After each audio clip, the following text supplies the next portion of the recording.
Bom, se você acompanha aqui o canal, você deve ter visto que tá faltando um vídeo bem importante aí na biblioteca, o pós-jogo de Corinthians 1, Cruzeiro 0, pela semifinal da Supercopa do Brasil. Eu escrevi um roteiro de 4 páginas para gravar esse pós-jogo, mas acabei não conseguindo gravar em tempo hábil. Para quem é de BH sabe que essa última semana foi uma semana bastante chuvosa, e aí Belo Horizonte, que já é uma cidade de mobilidade urbana excelente, quando chove fica melhor ainda, né, gente? Então acabou que eu realmente não consegui gravar num tempo que eu considerava hábil e que fizesse sentido trazer esse pós-jogo, considerando que o Campeonato Brasileiro já está às vésperas, né? Então, eu cheguei à conclusão de que seria muito mais interessante a gente olhar para frente do que ficar olhando para trás nesse momento. Ainda assim, eu acho que essa eliminação, da forma que foi, carrega algumas lições bem importantes para esse grupo de atletas, caso exista de fato assim o interesse e o desejo de concretizar aquilo que a Bianca falou na sua entrevista pós-jogo ali para o Sport TV, onde ela diz, obviamente, que ficou muito orgulhosa da equipe, né, daquilo que foi construído com tão pouco tempo de trabalho e com uma grande adversidade, e que ela tinha certeza que o Cruzeiro vem muito forte para o Campeonato Brasileiro para buscar coisas maiores, para almejar coisas maiores. Se a gente pensar que no ano passado o Cruzeiro ficou em 5º lugar na primeira fase e caiu nas quartas de final, pensar em algo maior do que isso, naturalmente seria pensar em uma vaga na Libertadores, em alcançar uma final de campeonato e, naturalmente, o título. São metas muito arrojadas, é importante que internamente se pense dessa forma, e eu acredito que essa partida, essa derrota para o Corinthians, ela pode ensinar alguns caminhos importantes para que a gente chegue lá ainda esse ano. Esse jogo foi dividido em 2 momentos, os primeiros 10 minutos e os últimos 80. E os primeiros 10 minutos do Cruzeiro definem o que foi a partida inteira. E aí eu não estou falando só de uma falha individual técnica de um atleta que gera uma expulsão no nosso time logo no início do jogo, mas também de 2 ou 3 oportunidades claras que o time criou de gol e não conseguiu finalizar com contundência antes mesmo desse lance da expulsão. Claro que fazer qualquer análise sem contexto não faz sentido, né, gente? E o contexto dessa partida é o segundo jogo do ano, o time teve o seu elenco completamente reformulado e as atletas ainda muito longe do ritmo de jogo e do entrosamento ideais, e isso pesa no momento de tomar a melhor decisão ali no último terço. Essa falta de exatidão nas oportunidades que foram criadas acabou fazendo com que o jogo fosse outro, porque no fim do dia o futebol é sobre aproveitamento de oportunidades, e quando você não aproveita as oportunidades que você tem, fatalmente isso vai fazer falta lá na frente, e assim o foi nessa partida. Então, se a intenção de fato é almejar um algo a mais nesse Campeonato Brasileiro, a equipe vai precisar, mesmo quando as condições não forem ideais, ter mais exatidão nesse último terço, mais maturidade. As atletas do meio para frente vão precisar realmente chamar essa responsabilidade, colocar a bola debaixo do braço e encarar cada oportunidade de gol como se fosse a última, porque meio que pode ser. E ali, às vezes, um gol no início do jogo muda tudo e você garante uma vitória simplesmente por conseguir aproveitar melhor as oportunidades que você cria. Então, seja no primeiro jogo, seja no último jogo, seja com entrosamento ideal ou não, seja com o ritmo de jogo ideal ou não, se o Cruzeiro é uma equipe que almeja algo a mais nesse campeonato, desde a primeira partida, do primeiro minuto da primeira partida, é necessário ter essa mentalidade de não desperdiçar as oportunidades que a equipe cria e realmente colocar a bola no fundo do gol e problema delas para resolver depois. Mas a verdade é que, voltando aí no jogo contra o Corinthians, essas 2 ou 3 oportunidades que o time desperdiçou antes dos 10 primeiros minutos acabaram saindo um pouquinho despercebidas justamente por conta do lance da expulsão. É um lance marcante que define o que foi o jogo a partir dali, que torna a vida do Cruzeiro muito mais difícil no jogo, muda completamente o planejamento que havia sido feito. E acho que o que dói mais é que é um lance que é evitável. Não é uma expulsão que faz parte do contexto do jogo, é algo que um pouco mais de frieza, um pouco mais de tranquilidade evitaria aquele lance naquele momento. E aí é um segundo ponto, uma equipe que realmente deseja algo a mais no Campeonato Brasileiro desse ano, que promete ser um dos mais competitivos dos últimos anos, se não for o mais competitivo, ela não pode se dar ao luxo de errar tanto assim, em especial no início de uma partida. Aliás, eu acho que em momento nenhum, né? Mas em especial no início. É óbvio, né, gente? O erro faz parte do futebol. Você pensar num jogo de erro zero, dificilmente as equipes conseguiriam chegar ao gol. Não tô dizendo que a nossa equipe vai ser perfeita a cada segundo e a cada metro jogado, né, de cada partida, mas os erros evitáveis, eles precisam ser evitados, assim, se realmente existe uma intenção de brigar num nível acima, porque normalmente as equipes que brigam num nível acima não cometem esse tipo de erro, e no fim das contas isso pode ser fatal para uma classificação, para uns 3 pontos importantes, para tirar pontos de um adversário direto, para definir um mando de campo a seu favor. Então, fundamental evitar ao máximo esse tipo de erro e, sabe, balão na bola para lateral não é bonito, mas resolve o problema. Eu tô falando bastante desses primeiros 10 minutos porque eu acho que eles definem o que foi a partida, não só para o Cruzeiro, como também para o Corinthians, mas os últimos 80 minutos desse jogo também são bem importantes e são 80 minutos que eu acho que mostram que a equipe do Cruzeiro de fato tem condições sim de brigar por um algo a mais, não só nesse Campeonato Brasileiro, como em tudo que vem pela frente. E eu queria focar um pouco nisso, porque se a gente teve muitos problemas nesse jogo, a verdade é que a equipe também conseguiu buscar soluções dentro da própria partida. E o futebol ele é um pouco mágico por isso, porque ele te dá oportunidades de você se recuperar. E eu acho que a equipe se recuperou de uma forma que, sinceramente, eu não esperava. Pelo menos não no mesmo jogo, sabe? No momento que sai a expulsão, a sensação que eu tinha é que o jogo tinha acabado ali, primeiramente, que era o momento de se recolher na defesa e evitar um vexame, um placar elástico, e a sensação de que a equipe sentiu, de que a equipe não estava pronta para disputar nesse nível, o que faz parte. Como eu tô falando aqui no canal desde o primeiro vídeo, os investimentos são excelentes, o trabalho está sendo muito bem feito, mas é um estágio ainda inicial, é um elenco que foi reformulado, o trabalho do Jonas não começa do zero, mas é basicamente isso, da goleira a centroavante a gente tem mudanças em todos os setores, então o time não estar pronto na segunda partida do ano, para mim não era nada assim, nossa, meu Deus, que tragédia. E naquele momento eu tinha meio que aceitado isso.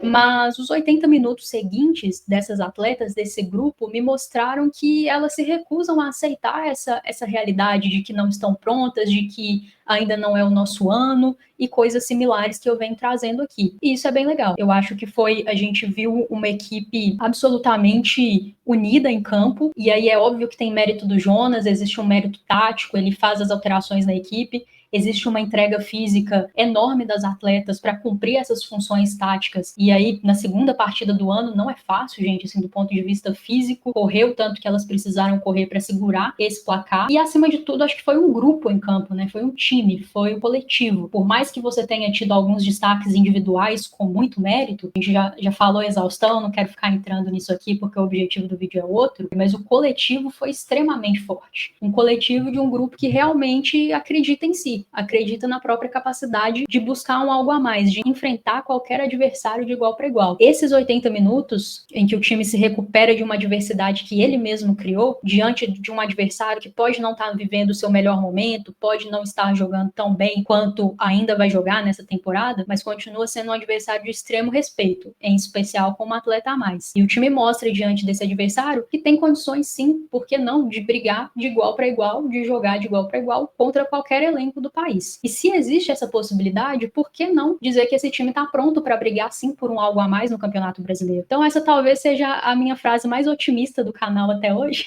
mas eu acho que elas mostraram, não para mim, né, necessariamente, elas não precisam mostrar necessariamente nada para mim ou para o torcedor, mas eu acho que mais importante elas mostraram para elas mesmas, para o grupo, para a comissão técnica e para as adversárias que acompanharam a partida, né, que obviamente acompanham, seja as que estavam em campo ali do Corinthians, seja os outros times, que o Cruzeiro tem capacidade sim de brigar de igual para igual e que chega nesse campeonato para ser mais forte do que foi no ano passado. Se houver o comprometimento tático e físico desses 80 minutos contra o Corinthians em todas as partidas do Campeonato Brasileiro, isso não garante todas as vitórias, né? O futebol é um esporte, sempre tem um adversário que se prepara muito bem e que quer também do outro lado. Mas eu não tenho dúvidas que o Cruzeiro se torna um time chatíssimo de ser batido, seja dentro de casa, seja fora. O que a gente viu foi algo muito impressionante. E basta você analisar o que aconteceu com a equipe do Grêmio quando teve uma atleta expulsa mais ou menos aos 20 minutos do primeiro tempo, na primeira partida contra o Corinthians pela Supercopa. O comportamento que o Grêmio teve, a forma como tomou os gols, compara com o comportamento tático do Cruzeiro, né, e a forma como o gol do Corinthians surgiu também. Então, assim, existe aí uma discrepância, e aqui eu não quero nem focar tanto assim no Grêmio, mas para exaltar o que essas atletas do Cruzeiro fizeram. É algo realmente muito grande, muito forte, em especial a gente lembrando sempre que era o segundo jogo do ano, a equipe ainda muito longe do ideal técnico, do ideal físico, taticamente, questão de encaixe, questão de entrosamento, ainda longe do ideal, e com algumas das suas principais atletas ainda fora de combate. Então, eu acho que existe sim um motivo, elas dão um motivo claro aí pra gente acreditar que existe sim plenas condições do Cruzeirense ser feliz nesse Campeonato Brasileiro. Se vai ganhar o título, se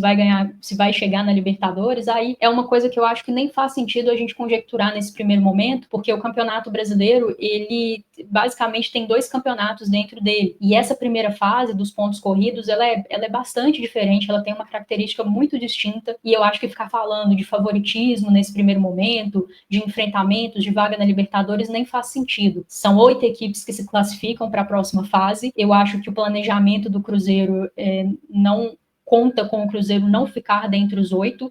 Eu acho que a gente usa a palavra vexame, assim, muito para qualquer coisa. Não sei se seria um vexame o Cruzeiro ficar fora dos 8, mas seria uma baita de uma decepção, tendo em vista o investimento que foi feito e o fato do ano passado a equipe ter ficado em 5º lugar e ter se classificado ali tranquilamente, né? Então, assim, no primeiro momento, o objetivo é a classificação, e eu acho que o que o Cruzeiro tem que buscar é uma classificação que dê a ele a possibilidade de definir a primeira partida, né? O primeiro confronto mata-mata em casa. Então, seria muito interessante ficar entre os 4 primeiros que decidem as quartas de final em casa. E aí, obviamente, né, se você consegue fazer a melhor campanha, melhor ainda, você define todos os confrontos em casa. Mas acho que nesse primeiro momento o objetivo tem que ser esse. Quase que todos os principais confrontos do Cruzeiro são fora de casa. Eu estou citando principais, aquelas equipes que eu entendo que vão brigar pelo G8 também, que vão brigar por essa classificação. Talvez de todas, a única que é em casa para o Cruzeiro é contra a Ferroviária, né? E aí, obviamente, né, gente, o América, que para mim também briga por G8, o jogo é em BH, mas o mando é do América. Então,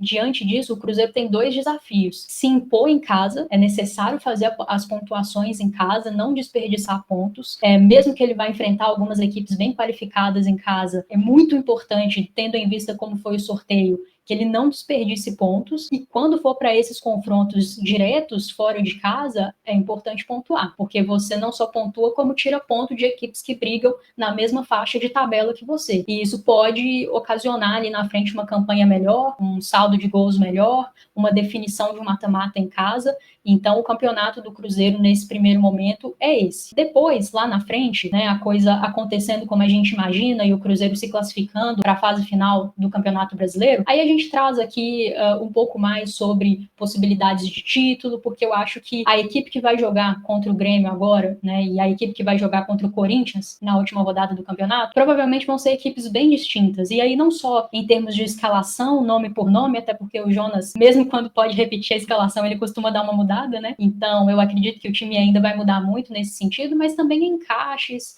né, em entrosamento, em ritmo de jogo. A atleta pode estar em uma excelente forma física, mas ainda está sem ritmo de jogo, né? São 2 coisas distintas, e ritmo de jogo é jogando. Então, e assim como isso vale para o Cruzeiro, isso vale para todas as equipes que vão se classificar para a segunda etapa do campeonato. Então, tudo dando certo e a gente chegando na próxima etapa do campeonato, aí eu trago um vídeo para a gente falar sobre possibilidades de título, sobre possibilidades de Libertadores, vaga direta, né?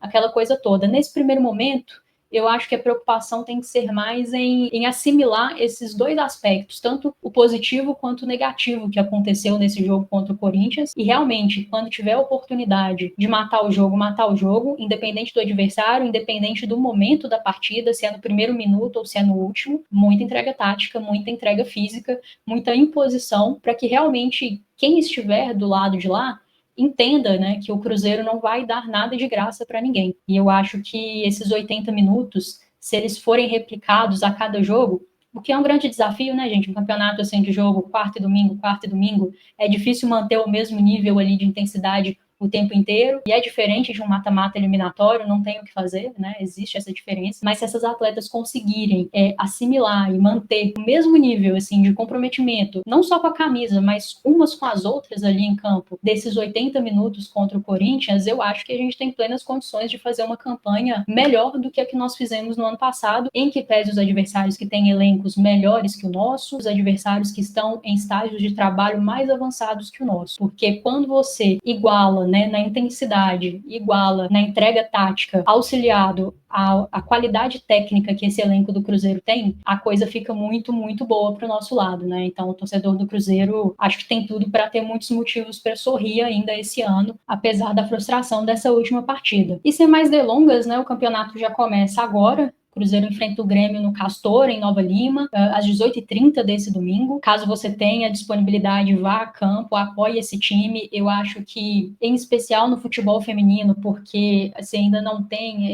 essa lotação máxima na maioria das partidas, quando um time tem uma torcida que abraça e que cria uma atmosfera de apoio ao time, isso gera esse impacto não só no Cruzeiro, no sentido do apoio às cabulosas, mas o time rival também tende a sentir um pouco mais essa atmosfera, justamente por não estar tão habituado, né? É um ou outro time que tem realmente, assim, uma lotação sempre no seu estádio quando joga no futebol feminino. Então, se você tem disponibilidade, eu sei que Nova Lima é complexo, para mim mesmo é inviável, mas se é algo que dá para você, vá ao campo, apoie o time em loco. Caso não seja possível, o jogo vai ter transmissão também da TV Brasil, então mandem energias aí de casa, de onde vocês estiverem para essa equipe. E falando de campo e bola, eu acho que é um jogo muito difícil. Eu acho que a partida que o Grêmio fez contra o Corinthians, ela pode, talvez quem não assistiu o jogo inteiro, viu só o resultado, ou viu só depois da expulsão, pode ter uma impressão desse time do Grêmio que não condiz com a realidade. Esse time do Grêmio, para mim, é um time que briga por G8, tá? É um time que tem peças de muita qualidade, principalmente do meio para frente. E se vocês recuperarem aí na memória o jogo contra o Corinthians do Grêmio, na estreia da Supercopa, antes da expulsão, estava um jogo super parelho entre as duas equipes, né? E aí, óbvio, né, o Corinthians estava com algumas das suas principais peças no banco de reservas, é evidente que isso faz diferença, mas o Grêmio vinha fazendo uma partida, assim, muito franca contra o Corinthians e que teve essa ruptura ali na expulsão. Mas eu acho que o Grêmio, eu não espero, né, um Grêmio sequer parecido com aquele nesse jogo contra o Cruzeiro. Né, salvo alguma coisa parecida de uma expulsão cedo, espero um Grêmio muito competitivo, espero um jogo muito difícil contra uma equipe que almeja as mesmas coisas que o Cruzeiro nessa primeira fase da competição, e por jogar em casa, é muito importante que o elenco do Cruzeiro entre visando os 3 pontos, porque são 3 pontos que se você perde para um adversário direto, que vai brigar com o mesmo objetivo que você no campeonato, e considerando que os jogos mais duros serão fora de casa, você teria que buscar esses pontos fora, o que é muito mais difícil. Então, eu acho que é fundamental que o Cruzeiro comece com 3 pontos e aí seja jogando bem, jogando mal, 0,5 no último minuto do jogo ou um placar mais tranquilo, não interessa. Nesse primeiro momento, em que o time ainda não está no entrosamento ideal e ainda não está no ritmo de jogo ideal, jogar bem importa muito pouco. Eu acho que as vitórias, elas trazem uma tranquilidade, uma confiança, e esse processo vai se retroalimentando e daqui a pouco as coisas começam a fluir em campo mais naturalmente. Até para validar o trabalho que vem sendo feito, e muito bem feito na Toca, estrear com uma vitória nesse jogo seria o cenário ideal, independente das circunstâncias. E é para isso que eu vou torcer. Eu acredito que o time tem capacidade de vencer esse jogo, em especial se for o Cruzeiro não dos primeiros 10 minutos da última partida que a gente viu, mas o Cruzeiro dos últimos 80 tem plenas condições de sair vitorioso do Castor nessa noite de domingo. E é isso, o ano começou de verdade agora, jogo quarta e domingo, naquele ritmo que a gente já está acostumado. Eu espero aí na segunda-feira trazer o pós-jogo, se Deus quiser, de uma vitória do Cruzeiro, para a gente analisar e projetar aquilo que vem pela frente. E vamos lá, que o ano começou, agora é para valer, e tomara que o Cruzeiro consiga conquistar um algo a mais nesse campeonato brasileiro. Eu acho que esse grupo mostrou que merece, né? Mas no futebol você tem que provar todos os dias, né, esse merecimento. Você já tem uma ótima oportunidade de começar mostrando contra o Grêmio em casa às 18h30 nesse domingo. Um beijo, um abraço e vamos Cruzeiro!